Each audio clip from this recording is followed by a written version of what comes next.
Izin bertanya, gimana hukumnya panitia kurban dapat jatah daging lebih banyak, Ustaz? Apakah ini termasuk upah? Dan apa hukum makan daging kurban hanya untuk panitia? Bismillah. Nah, ini harus dirinci. Ya, apakah orang-orang yang bekerja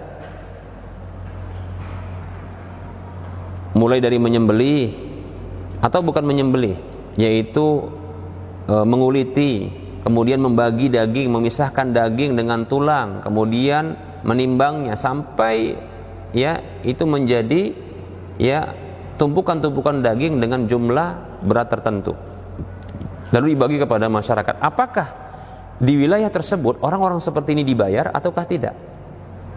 Jika di wilayah tersebut orang-orang ini dibayar, maka ketahuilah bahwasanya kelebihan dari daging yang jatah daging diberikan kepada panitia tersebut, maka ini termasuk upah.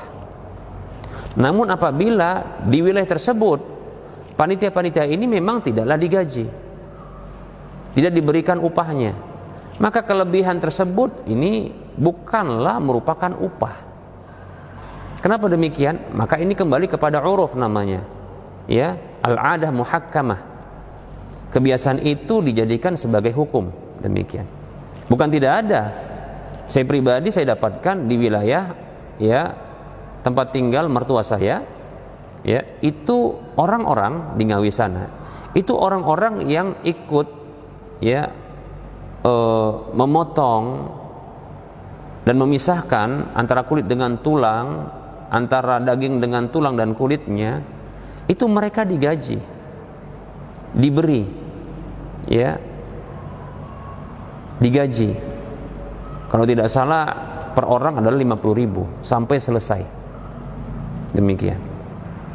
Nah, kalau mereka ini yang digaji, lantas panitia seperti ini ternyata tidak mendapatkan pembayaran upahnya yang 50.000 tadi, tapi diberikan apa?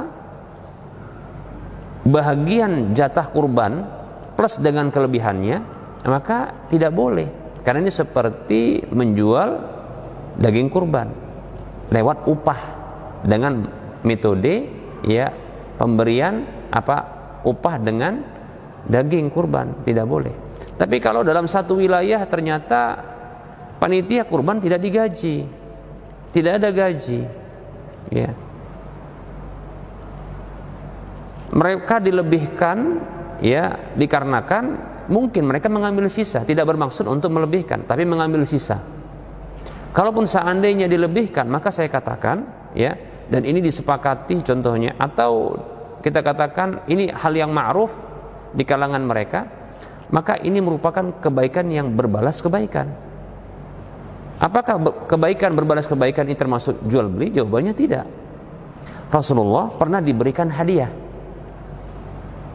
dan Rasulullah membalas hadiah. Apakah ini merupakan bentuk jual beli? Tidak. Nah, seperti itu. Nah, ini seperti kebaikan yang dilakukan oleh panitia kurban dengan membantu penyembelihan, namun mereka mendapatkan apa? Kebaikan yang dibalas atas kebaikan mereka itu dengan dilebihkan daging kurban. Maka tidak mengapa. Karena kebiasaan di kalangan mereka panitia kurban tidaklah dibayar. Tapi ingat, bila di satu wilayah ternyata panitia kurban itu dibayar, maka kelebihan atas jatah yang biasa, yang masyarakat umum itu mendapatkan jatah tertentu, lantas dilebihkan kepada panitia kurban, dan di wilayah tersebut panitia kurban itu dibayar, maka ketahuilah kelebihan tersebut bisa terhitung upahnya. Demikian. Bila tidak dibayar, asalnya tidak dibayar, maka itu bukan terhitung upahnya. Al-adah muhakkamah. Kebiasaan itu dijadikan hukum. Wallahu ta'ala alam. Semoga penjelasan ini bermanfaat. Kebenaran datang dari Allah, maka ambillah. Kesalahan dan kekurangan itu datang dari saya pribadi dan bisikan syaitan. Semoga bermanfaat. Kita cukupkan dan kita ketemu lagi di lain kesempatan. Wassallallahu ala Muhammad wa ala alihi wa ashabihi ajma'in. Alhamdulillahirabbil alamin. Wassalamualaikum warahmatullahi wabarakatuh.